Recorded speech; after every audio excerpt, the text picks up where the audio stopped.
Did you know that rejection sensitivity dysphoria in ADHD isn't actually a thing? And before you shout at me, please let me explain why actually that is a great thing. Before I do, though, feeling a deep sting when we're criticized, overlooked, or misunderstood is painfully real. If you've spent most of your life doing absolutely everything you can to avoid rejection or falling into a pit of self loathing and shame when you are rejected, you're not alone. It's very, very normal if you've had a lifetime of being corrected and criticized just for being you. But that's just it. The reason people with ADHD and other neurodifferences are so sensitive to rejection is because every correction and criticism has been a paper cut. And when you start adding those paper cuts up, you get gaping wounds that are agony to touch. That's trauma, not biological absolute. And that's why it's a great thing. But I'll explain that in a moment. The idea that RSD is an inherent part of ADHD is based on problematic research. It's self-referencing and it doesn't explore the idea that it could be there for other reasons. In a way, it's incredibly ableist because it, once again, lays the fault at the feet of those with ADHD instead of recognizing that maybe society is the thing that needs to change, not the individual. It's also incredibly disempowering because it says, there's nothing you can do about it. This is just part of who you are. Not true.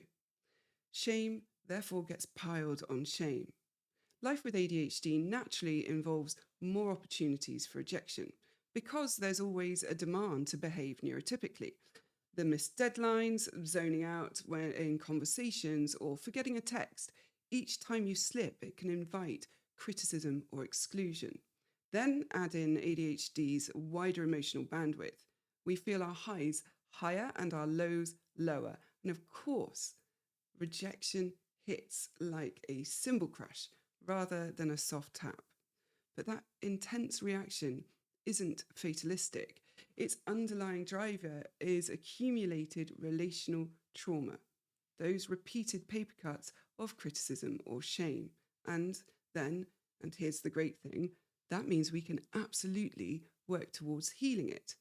Therapy, for example, that focuses on self-acceptance, identity, maybe nervous system regulation, and maybe rewriting old beliefs. I'm fundamentally flawed is often top of that list, can lower that sensitivity dial over time. So two things can be true. Yes, many people with ADHD feel rejection more sharply. And yes, that pain is valid. But no, it isn't an unmanageable core feature of ADHD. It's largely a survival response shaped by past experience, which means we're not stuck with it.